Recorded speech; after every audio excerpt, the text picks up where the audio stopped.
Olá, ouvintes e leitores, sejam bem-vindos a mais um diário de leitura do Ictus Podcast. Nós estamos lendo Os Irmãos Karamazov, de Fyodor Dostoiévski, e hoje leremos os trechos do livro 2, capítulos 4 a 6. Eu sou o Thiago André Monteiro, @vulgutan, e estou aqui com a minha amiga Carol. Tudo bem, Carol? Olá, Thiago, tudo bem? Tudo bem, pessoal? Aqui é a Carol Simão, @somente Carol lá no Twitter, né? Queria falar no Ictus. E vamos seguir com essa leitura. Finalmente, hoje aconteceu aí algo mais interessante. Eu achei que os títulos dos capítulos são interessantes, né? Porque é um trechinho ali, uma frase, uma palavra que resume muito bem tudo que aconteceu naquele capítulo. Verdade. Eu acho interessante a escolha de muitos autores em definir o livro por capítulos ou não, né? A gente tem visto aí esse estilo, né, dos autores, e o Dostoiévski, ele tem essa mania, né, de dividir não só capítulos, mas livros e, nossa... Mas é bom, viu, Carol? É um mapa pra gente, porque se você for ver romances, que a gente tem lido pelo menos... É muito raro ter nome no capítulo. Quando tem capítulo, é capítulo 1, capítulo 2, capítulo 3 e só. Aqui, se você quiser relembrar alguma coisa, você vai pelo título e fala, esse capítulo falou disso aqui. Faz sentido. Mas tá bom, Thiago, vamos lá. Hoje nós lemos aproximadamente 26 páginas. Eu li um pouquinho mais porque o finalzinho não acabava assim na conclusão da ideia. Mas você avançou, roubou. Eu não roubei, não. Só um pouquinho. Duas linhas.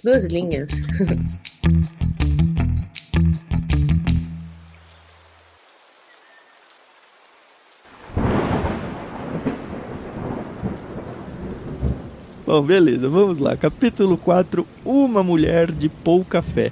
Lembrando que o mestre lá, ele tinha saído da reunião e ele estava atendendo as mulheres lá que foram fazer pedidos, pedir milagres, esse tipo de coisa para ele. Isso. E uma das mulheres, ela tem uma filha que é cadeirante, né? O mestre meio que dá uma ignorada de início nela, mas depois que ele atende todas as outras pessoas, ele volta para ela. E ela começa, não, eu voltei aqui porque o senhor já curou a minha filha. E aí eu achei interessante que o próprio mestre, ele fica meio que... Como assim? Eu já curei ela, mas ela continua aí na cadeira de rodas e tal. Ela fala, não, são as febres noturnas, olha como ela está mais corada, como as suas pernas estão mais fortes. Eu tenho certeza que em 15 dias ela está andando. Ela diz que até a própria filha apostou com ela que ela vai dançar uma quadrilha em pouco tempo, né? Exatamente. E aí eu fiquei pensando assim, né? Será que o próprio mestre, ele acredita na sua força, sei lá, seu mantra, nem sei como chamar. Mas será que ele acredita que ele tem algum poder sobrenatural? Não sei, eu acho que não. Eu, pelo menos, vi ele muito mais como um grande conselheiro aí. Mas eu acho que essa personagem, a filha principalmente, que é a Lisa, a gente não mencionou o nome dela, ela vai ser muito importante lá na frente, pelo menos a minha impressão, eu não sei de fato. Mas eu tô dizendo isso porque parece que ela tem um link muito forte com o Alyosha, né? Porque aparentemente o Alexei, ele tá ignorando ela e ela tá super incomodada porque eles cresceram junto, pelo que eu entendi, ou tiveram pelo menos um tempo muito bom junto e eles estavam sempre próximos um do outro. E pra mim não ficou muito claro qual é a idade dessa Lisa, se ela é uma adolescente, se ela é uma criança, se ela já é uma jovenzinha. Mas eu acho que vai ter alguma questão amorosa aqui entre ela e o Alyosha, viu? Vamos ver. Exatamente. Ela fala que o Alyosha, né, o Alexei, ele foi o responsável por ensiná-la a ler e que ele pegava ela no colo quando ela era mais nova e eles passavam horas juntos e tal. E ela vem reclamar com ele porque ele havia prometido que nunca se esqueceria dela. Mas até aquele momento, ele pelo menos não tinha expressado nenhuma reação no sentido, nossa, você aqui, o que você tá fazendo aqui e tal. Ele é sempre muito calado na dele, né? Só que ela tá trazendo uma mensagem pra ele. E aí essa parte me deixou um pouco confusa, porque ela tá trazendo um recado, né? E aí aqui eu comecei a ler e o recado é do Dmitri. Não, eu acho que é sobre o Dmitri. Na página 70 ali. É sobre Dmitri e todos esses últimos acontecimentos. Não diz quem é que mandou, né? Diz, eu não sei porque na minha cabeça é uma mulher que tá mandando essa mensagem, mas eu não sei.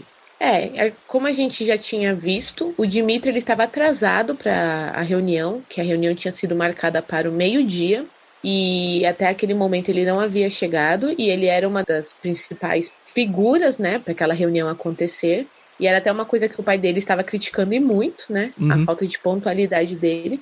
Voltando ao recado, achei aqui, ó, quem mandou a mensagem foi a Katerina Ivanovna, e ele até se espanta, ele fala, eu só a vi uma vez. Diz Aliotti, ainda perplexo. É outra personagem aí que deve ser importante em algum contexto. E aí ele fala, ó, não, tá bom, eu vou lá visitá-la. Então tem uma visita pendente aí, a Caterina, que quer conversar sobre o Dmitry. Será que essa Caterina é aquela mulher que apareceu no capítulo 6 hoje? Na leitura de hoje? Faz sentido, hein? Faz bastante sentido. Eu, inclusive, eu ia dizer isso, mas eu ia deixar um pouquinho mais de suspense. Mas mais pra frente a gente fala sobre ela. A gente não tem essa resposta na leitura de hoje, mas acabou de me... Olha que legal que é a gente conversar sobre leituras, né? Isso aqui só linkou na minha cabeça agora. Ah, então, interessante. E aí a gente começa a perceber que a mãe da Lisa, que é uma senhora rica, ela tá passando por um estresse, né? Uma dificuldade pessoal. E ela chega pro mestre, começa a conversar com ele, e aí ele pergunta, mas qual que é esse teu problema? E aí ela fala, eu não acredito, eu não tenho fé. E aí isso é meio que de se espantar, né? Porque afinal de contas ela tá indo em busca da cura da filha dela, pelas mãos de um clérigo, e ela não acredita naquilo. Não, mas ela fala, não é que eu não acredito em Deus. O que ela não acredita é na eternidade da vida. Isso te faz pensar, né, Thiago? Então, mas na verdade isso é uma coisa bem recorrente. Ela diz, essa ideia da vida além túmulo me comove até o sofrimento, até o pavor. E ela fica assim, mas será que a nossa vida morre e não acabou? E se a gente for pensar, é um negócio que assim, muita gente questiona isso. E ela se martiriza um pouco por isso. Isso me fez lembrar um texto, eu vou até abrir aqui em 1 Coríntios 15, 19, a partir do verso 12. Ora, se é corrente pregar-se que Cristo ressuscitou dentre os mortos, como, pois, afirmam alguns dentre vós que não há ressurreição de mortos? E se não há ressurreição de mortos, então Cristo não ressuscitou. E se Cristo não ressuscitou, é vã a vossa pregação e vã a vossa fé. E somos tidos por falsas testemunhas de Deus, porque temos asseverado contra Deus que ele ressuscitou a Cristo, ao qual ele não ressuscitou, se é certo que os mortos não ressuscitam. Porque se os mortos não ressuscitam, também Cristo não ressuscitou. E se Cristo não ressuscitou, é vã a vossa fé e ainda permaneceis nos vossos pecados. E ainda mais, os que dormiram em Cristo pereceram. Se a nossa esperança em Cristo se limita apenas a esta vida, somos os mais infelizes de todos os homens. E aí depois Paulo segue com o argumento, não, mas é claro que isso é uma bobagem, Cristo de fato ressuscitou e tal. Mas o cerne do desespero da mãe da Lisa aqui é exatamente esse. Eu não sei, eu não consigo acreditar que de fato vai ter algo pós-morte. E aí tem todo um trecho aqui de conversa entre ela e o mestre que não saca da manga esse texto de 1 Coríntios, infelizmente, mas eu saquei. O que eu achei interessante é que o próprio mestre, ele fala, você está sendo realmente franca, você realmente está aflita com isso, mas não precisa se afligir, né? E ela, como não? Como eu não vou ficar aflita? Tem até uma parte aqui que ela pergunta para ele, né? Mas o que fazer? O que fazer nesses casos? Há motivo para se desesperar? E aí o mestre responde, não, pois basta que esteja aflita. Faça o que puder e será recompensada.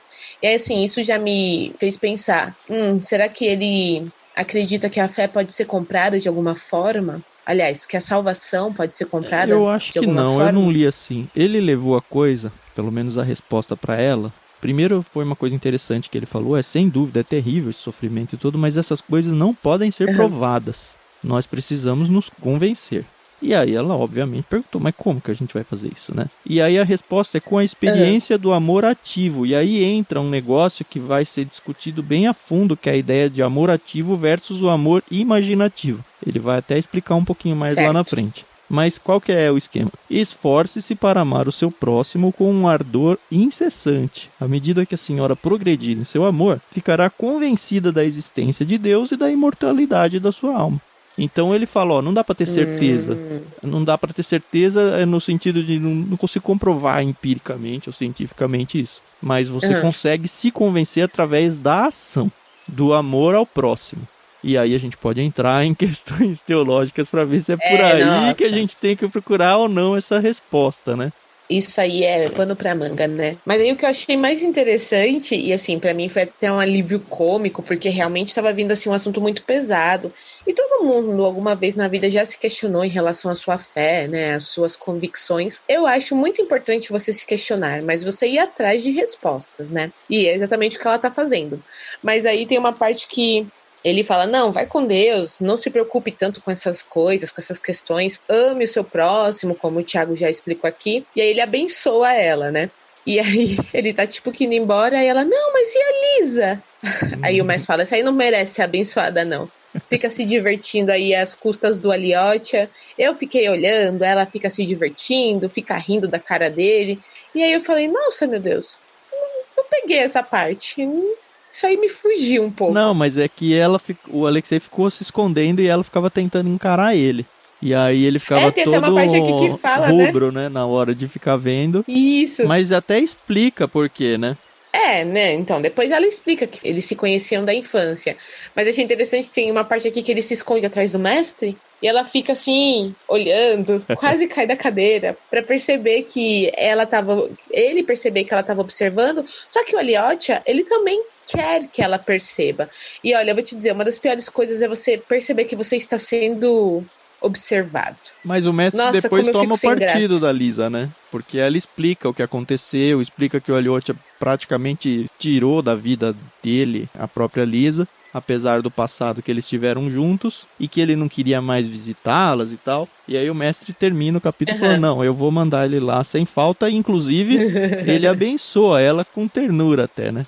Mas eu não queria perder o ponto anterior antes da gente mudar de capítulo, Carol, porque pra mim pegou um negócio interessante. Quando estavam discutindo esse negócio, tenho que amar ao próximo. Ela levanta um ponto que eu acho que pode ser a angústia de muita gente. Já foi um negócio que eu pensei muito em relação a mim mesmo. Que é assim, primeiro ela fala, não, mas eu gosto das pessoas. Eu realmente gosto de ajudar, eu até considerei a ideia de me tornar uma enfermeira. E simplesmente cuidar das pessoas e tudo. Só que aí é aquela questão que faz a diferença entre nós seres humanos e Cristo, né? Ela começa a questionar como seria isso. Ela fala, fecha os olhos e me pergunto, você vai continuar por muito tempo nessa vida? Se o doente, a quem alivia os ferimentos, lhe pagar com ingratidão, se a atormentar com seus caprichos, sem apreciar nem notar a sua devoção, se ele gritar, mostrando-se exigente e até se queixando de você, como acontece quando o sofrimento é imenso, seu amor vai permanecer? E para quem cuidou de um doente, principalmente um idoso doente, sabe exatamente o que é isso. Tem casos assim próximos da minha família que eu conheço de idosas, por exemplo, que estavam com Alzheimer ou tal, que a filha ficava cuidando e precisava de todo o cuidado da pessoa fazer suas necessidades na calça o tempo todo. E quando você vai cuidar, a pessoa até é agressiva, te bate, te xinga, te esmurra, sabe? E isso todo dia.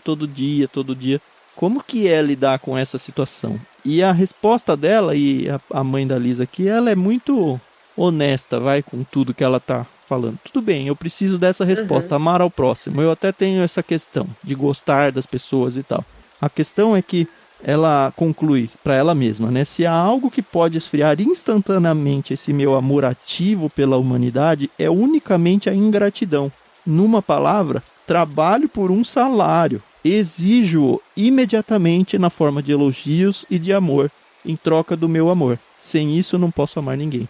E é exatamente isso que Cristo não fez quando salvou a gente. Porque ele morreu por nós na cruz quando nós ainda éramos pecadores. Quando a gente agredia Cristo, ele deu esse amor ativo aí em relação a nós. E é uma coisa que é a grande luta do cristão, né? O próprio mestre, ele fala, ele elogia, né, por ela chegar a essa conclusão, né? Porque eu acho que é importante nós, como cristãos, a gente saber, eu não tô sabendo me expressar, sabe? Mas às vezes a gente pensa, como é que eu vou explicar isso pra você, Thiago? Acho que você vai entender. Saber é uma coisa, entender é outra, né? Ou trazer isso para sua vida. E nós, como cristãos, a gente sabe, sim, que a gente tem que amar nosso irmão de forma ativa, às vezes sem esperar algo em volta, né?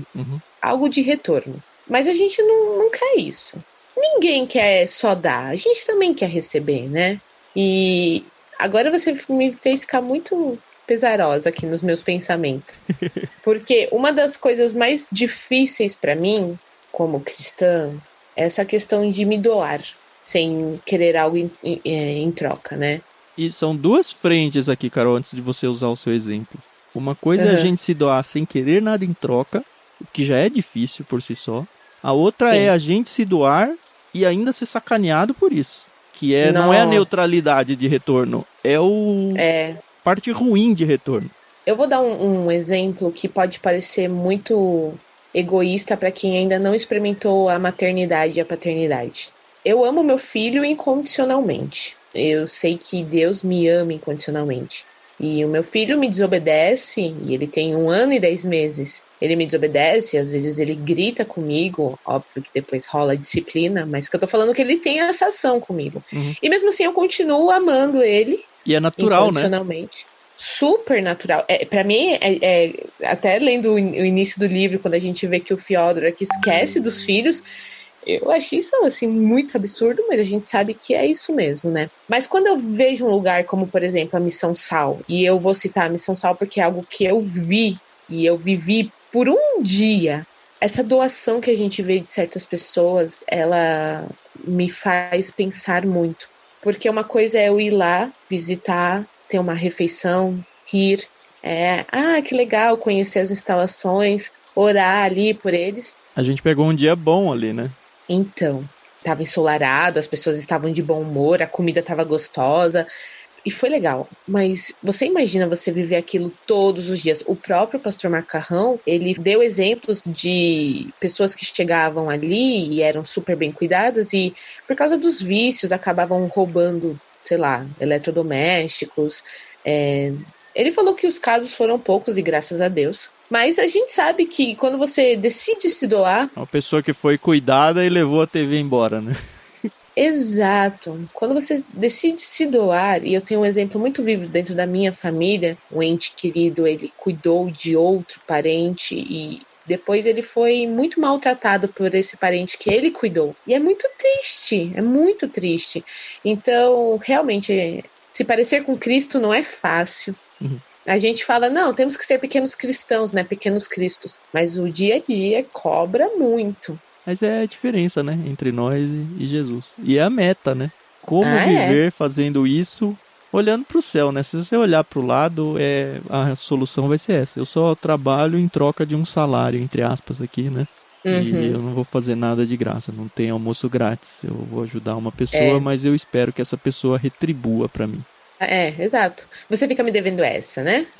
Enfim, esse livro vai começar a abrir umas frentes assim de discussão dentro da história, e é por isso que eu falei pra você em off que, cara, que livro legal, porque ele traz pra gente alguns pensamentos que se a gente lê correndo, com pressa de acabar, a gente perde essa parte. Eu acho que vai ser essa parte mais grossa. Mas enfim, a gente praticamente falou bastante desse capítulo. Tem um trechinho ainda sobre uma conclusão de amor ativo versus amor imaginativo, mas eu acho que vamos deixar para você olhar com carinho essa parte aqui, que já mais ou menos falamos por alto.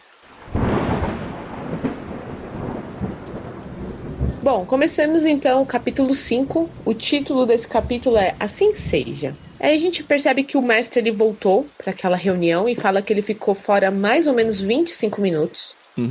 E aí começa a dizer que, eu não sei se o pessoal lembra, mas o Fyodor, o pai, ele tinha prometido que ele ia ficar em silêncio. E aqui na narração até fala que ele até tentou por um tempo, mas não se aguentou e começou a conversar. E a gente vê que tá rolando aqui uma conversa até que bem animada, mas não agressiva, com o pai, o Fyodor, e 2 padres.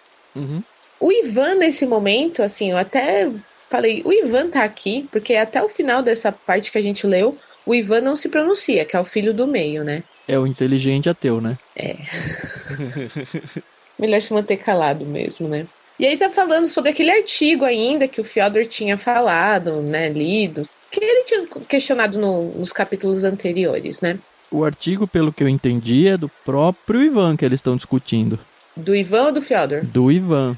É verdade, Nós estamos comentando um artigo muito curioso desse senhor, explicou o padre Iosif, o bibliotecário, apontando Ivan Fyodorovich. E aí o assunto também é outra Putz, é uma bomba atrás da outra, pelo jeito, esse livro, né? O assunto é assim. Eita, tá de vixe. O Ivan parece negar completamente a separação entre igreja e Estado. Nós aqui hoje, no Ocidente, Brasil, cristãos evangélicos, defendemos a separação da igreja e Estado. Certo? Mas aí, certíssimo. De verdade, eu nunca fui a fundo no assunto. Perguntar, de fato deve ser, porque assim, pensando rápido, legal que fique separado. E aí, o Ivan, ele começa a ir contra, nega completamente a separação. Ele, a princípio, eu achei estranhíssimo, porque ele foi apresentado como um ateu, e ele quer a união da igreja e do Estado. Como assim, né?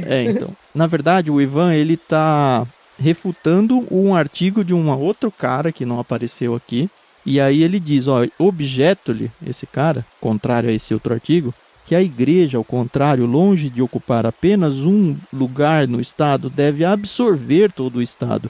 E se isso é atualmente impossível, deveria ser, por definição, o objetivo direto e principal de todo o desenvolvimento ulterior da sociedade cristã. Ele diz, então, que a igreja ela deveria crescer a ponto de englobar o Estado. E aí um padre vem com uma resposta dele que eu achei sensacional. Ele fala, olha, não é isso. Na verdade, quem traz essa ideia, né? Primeiro o padre reclama, né? Ele falou, a igreja é um reino que não é desse mundo. Se ela não fosse desse mundo, não poderia existir na terra. No Sagrado Evangelho, as palavras não é deste mundo são empregadas em outro sentido. É impossível jogar com semelhantes palavras. Nosso Senhor Jesus Cristo veio precisamente estabelecer a igreja na terra. Então ele está defendendo que a igreja não é que a igreja não é desse mundo. A igreja é desse mundo. O reino dos céus, claro, não é desse mundo, mas celestial. Então ele fala, você está confundindo as bolas aqui. O reino do céu é uma coisa e a igreja é outra. Sim. E nele só entra por meio da igreja que foi fundada e estabelecida na terra. Mas aí o mestre, ele entra na conversa e ele traz pra mim traz um boom, né? Esse mestre, ele é muito bom, né? Não à toa é o mestre. Mas o Ivan refuta essa ideia. E ele fala, olha, não é a igreja que deveria buscar um lugar definido no Estado, como toda associação pública ou como uma associação a se propor fins religiosos, para empregar as palavras do autor que eu refuto. Mas ao contrário, todo o Estado terreno deveria a seguir converter-se em igreja. Não ser nada mais além de igreja, renunciar a seus outros fins incompatíveis com os fins da igreja. Ou seja, não é o Estado que cresce e abraça a igreja, é a igreja que cresce e vira Estado. É isso, né? É isso, mas eu também não sei se eu concordo muito com isso. Não, então, mas isso aí me abriu a mente para falar, puxa, a gente defende a separação de Estado e igreja, mas união Estado e igreja, ela pode vir por dois lados. Ela pode vir, o Estado cresce, como eles vão falar, olha, isso aí já aconteceu na igreja lá de Roma, do Ocidente, é isso. A igreja vem e forçadamente se coloca como Estado. O certo seria o Estado crescer e se converter à igreja e entregar voluntariamente a causa cristã. O que me lembrou um dos primeiros livros que a gente mandou no Clube Ictus, do T.S. Eliot. Você lembra o título dele, não? É uma ideia da sociedade cristã. Isso, e ele vai passear um pouco sobre isso. Olha. Então, para quem tem interesse desse assunto, tá aí um livro interessante. Quem tinha indicado o T.S. Eliot foi o próprio C.S. Lewis. Mas se você for pensar, Israel era assim, não era? Então, mas é que Israel partiu de uma teocracia, né? Israel começou assim. E se a gente for olhar, o Apocalipse prevê isso. Com o governo de Cristo. É verdade. Cristo vem e funda um novo governo mundial onde ele é o imperador, ele é o líder supremo. E aí vai ser uma teocracia de novo. Ou seja, nesse momento o Estado vai se fundir com a igreja, eles serão praticamente a mesma coisa ali. O problema é que hoje em dia, com essa diversidade de religiões, então, não dá. Não dá. Se você for pro livro lá do T.S. Eliot que a gente mencionou, você vai começar a pegar uns ganchos do tipo, tá, e quem discorda? Faz o quê? Vai pra onde? Discorda como? E aí esse capítulo vai falar, não, essa pessoa vai ser excomungada, porque igreja e Estado é a mesma coisa. Sim. Só que aí o mestre levanta uma bandeira que é interessante. Ele fala, olha, do jeito que a coisa é hoje, quando uma pessoa comete um crime, ela é rechaçada pelo governo, pelo Estado. Ela é marginalizada e tudo. Só que a igreja ainda abraça ela. E ela tem um lugar de amparo ainda. Agora, se os dois estiverem juntos e eu excomungar, essa pessoa vai para onde? porque foi a igreja / Estado que a excomungou e a disciplina, e eu não tenho um espaço de reconciliação para essa pessoa. E aí tem nesse capítulo toda a discussão de, como é que funcionaria o sistema legal? Uma pessoa seria condenada como nesse cenário aí? Uhum. E ele discorre bastante, né, esse assunto. Não, e eu achei muito legal, mas assim, é um capítulo que justamente isso, o Ivan ele põe a tese dele, e aí dentro de um meio religioso / acadêmico aqui, é legal que esses padres aqui no monastério, eles sabem argumentar, né? Uhum. Rola uma discussão, assim, que se você gosta desse tipo de discussão, esse é o capítulo. É muito legal. Sim. E se você não gosta, vai ser um tédio esse capítulo pra você, mas é a realidade, né? Assim, o que eu acho é que todo mundo tem que saber um pouco de tudo nessa vida. Então, se você não gosta, se dá uma chance, porque, afinal de contas, a gente vive num país que a política tá aí respirando o nosso ar, o ar dos nossos pulmões. Então, é preciso saber questionar. Uhum. Até porque tem gente que vem com ideias tão anarquistas e você abraça a anarquia, por exemplo, e você nem sabe o que é anarquia, ou comunismo, ou socialismo. Então, vamos parar, né, gente? Eu queria terminar esse capítulo com a conclusão do mestre do mosteiro lá. Ele diz assim: é verdade, concluiu o mestre sorrindo, a sociedade cristã ainda não está pronta e só repousa em 7 justos. Mas como eles não fraquejam, ela continua esperando a sua transformação total desta associação quase pagã em uma igreja única, universal e reinante. Assim será, nem que seja ao fim dos séculos, pois isso é tudo o que está predestinado a realizar-se. Não devemos nos preocupar com as datas dessa realização, pois seu mistério depende da sabedoria de Deus e da presciência e de seu amor. E o que aos olhos humanos parece muito distante, talvez esteja pela predestinação divina às vésperas de realizar-se. Assim seja. E é Apocalipse na veia aqui. É exatamente isso que o Apocalipse profetiza. E vai acontecer. Então, se você está ouvindo aí, o mundo vai degringolar, mas uma hora vem o nosso Messias. Amém. Vem para governar. Que é justamente o que os judeus ou os cristãos lá do começo estavam esperando que Jesus fizesse. O que causou a estranheza enorme ele ser condenado e ser crucificado. Ele não ia ser o nosso rei, ele não ia revolucionar tudo. Ele vai. Pois é. Só não chegou o dia ainda. Assim seja.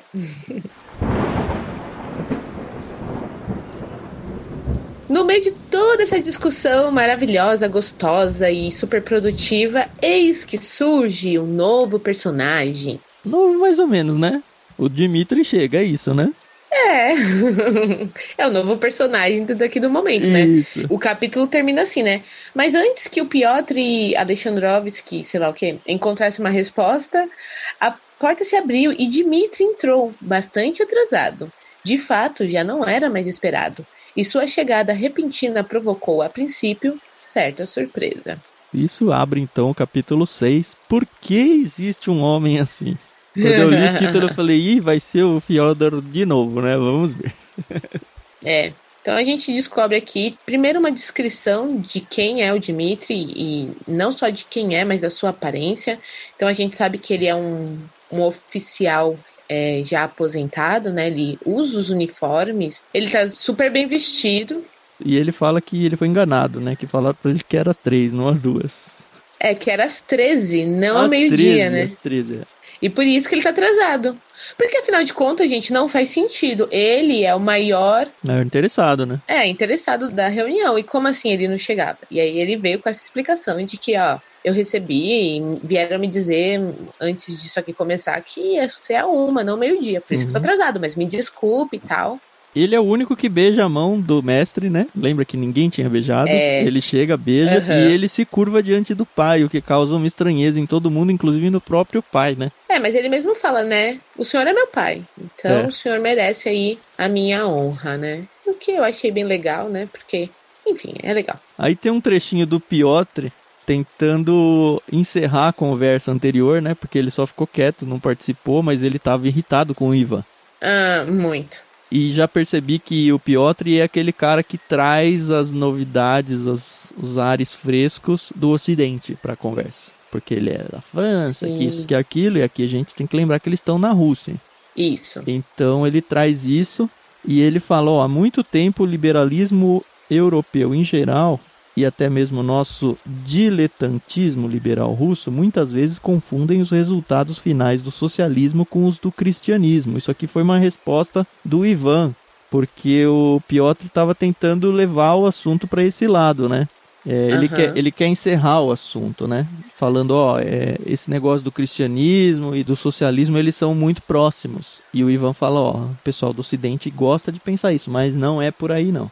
E aí segue um pouquinho de resquício do que foi o capítulo anterior. O Piotr dá uma tacada aí no Ivan. Ele fala, olha, vocês ficam ouvindo aí o que o Ivan tá falando, mas há 5 dias eu presenciei que ele estava num grupo aí e ele disse solenemente, no calor de uma discussão, que nada no mundo obrigava as pessoas a amar os seus semelhantes, que lei natural alguma ordenava ao homem amar a humanidade, que se o amor reina na terra até o presente, isso se devia não à lei natural, mas apenas à crença na imortalidade. Isso faz eco no capítulo 4, que foi justamente a angústia da mulher que não acreditava na imortalidade.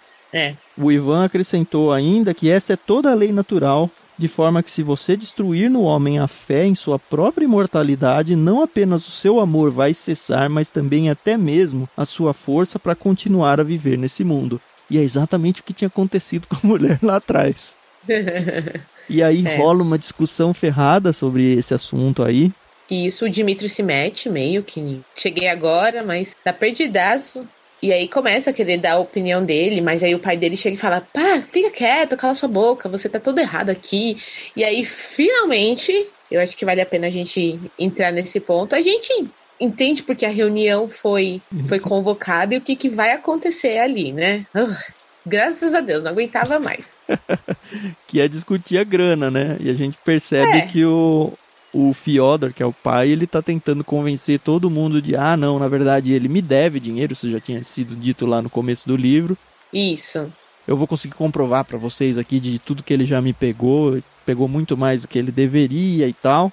Mas, o que eu acho mais importante a gente falar aqui, ele anda com umas notas promissórias, né? Porque ele quer prender, na verdade, o Dmitry, porque o Dmitry está devendo a ele. Mas o Dmitry chega e fala assim, você sabe que essa não é a sua real motivação. Você quer me tirar do caminho porque tem uma mulher no meio, sempre tem uma mulher no meio. Ai, gente. E aí agora, foi o que o Thiago falou, né? Será que aquela mulher que mandou o recado...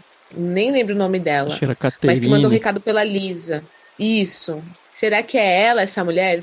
Porque a gente descobre aqui que o Dmitry ele está apaixonado por uma mulher. Inclusive, ele está noivo dela.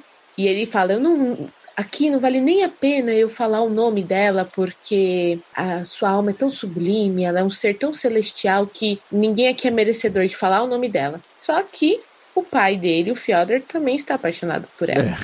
E aí ele tá tentando tirar o Dmitry do caminho, ele tenta até um estratagema aqui para envolver ela na própria acusação do filho, nessa questão das notas promissórias e tal. E aí, óbvio, ela não cai nisso, conta pro Dmitry, e aí começa a rolar uma treta danada. E o Dmitry, e não só o Dmitry, né, mas todo mundo ali da reunião começa a acusar o pai, imagina fazer um negócio desse, e aí ele é praticamente destruído ali, rechaçado no meio dessa discussão toda. O Dmitry tá tão nervoso com a situação, né, e ele manda ele se calar, espera até que eu vá embora, guarde-se de manchar na minha presença a mais nobre das jovens, isso eu não vou tolerar.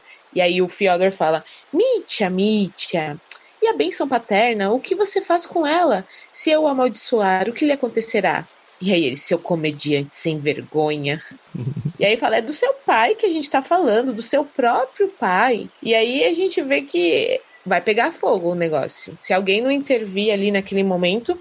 E aí fala que todos ficam de pé, menos o mestre. O mestre continua ali, faz caras e bocas. Ele podia falar, mas ele decide ficar em silêncio. E aí a gente vê que os dois começam a discutir, que o Miossof lá, que era o tutor do Dmitry, toma partido, né? O mestre, como eu falei, tá ali todo na dele. Só que aí, o que acontece? O mestre, ele acaba... Tá cansado pra caramba, tá doente pra caramba. Ele cai, né? Assim, ele se prostra no chão. Eu não entendi que ele caiu. Ele se prostrou ali e colocou a testa no chão, né? Mas eu acho que foi meio que proposital. E na verdade, eu não entendi essa posição dele. Mas antes da gente entrar nessa parte, eu achei interessante que o Dmitri, ele fica muito irritado, né? Ele diz aqui, gritou de repente, Dmitri Fyodorovich. Gritou de repente, Fyodor Pavlovich. Então é o pai gritando pro filho em uma voz que já não era mais a sua. Se você não fosse meu filho, imediatamente eu o desafiaria para um duelo de pistola a 3 passos.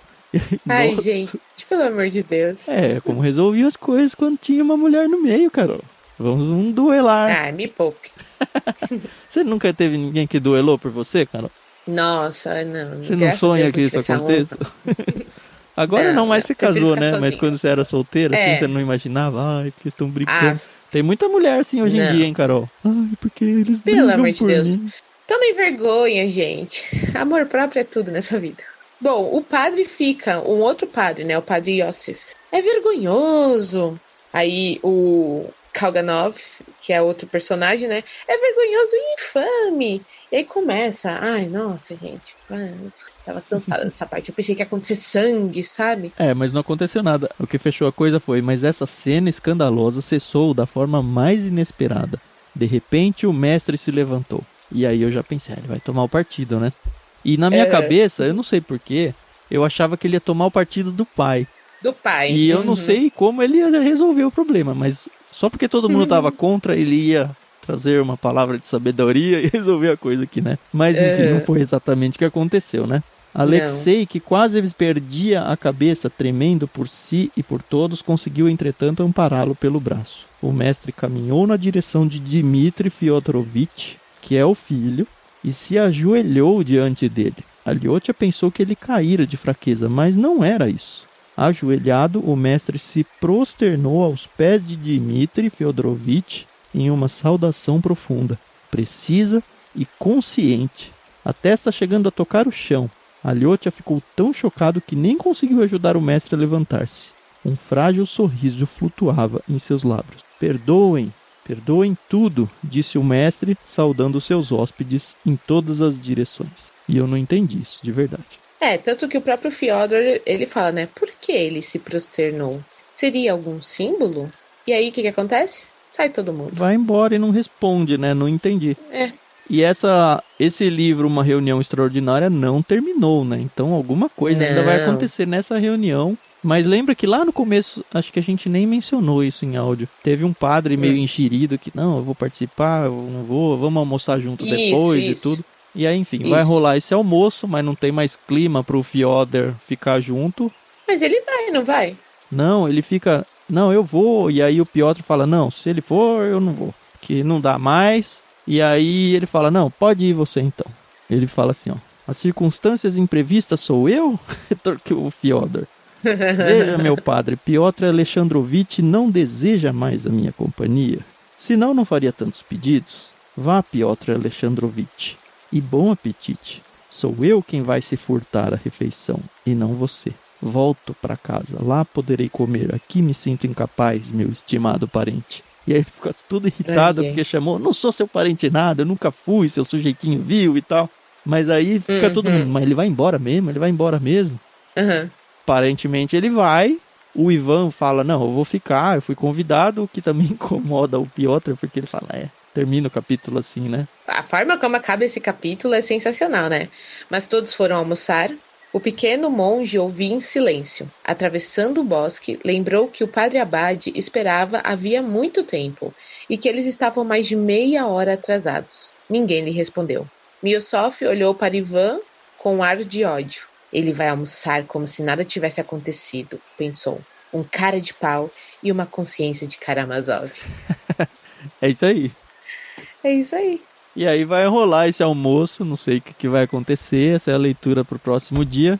No próximo, então, a gente termina esse livro com mais 2 capítulos, aí o 7 e o 8. E essa reunião extraordinária tem que terminar, vamos ver aonde vai. Eu ainda acho que o Fyodor vai voltar para esse almoço de algum jeito, viu? Vamos ver. Eu também acho, pelo menos para sobremesa.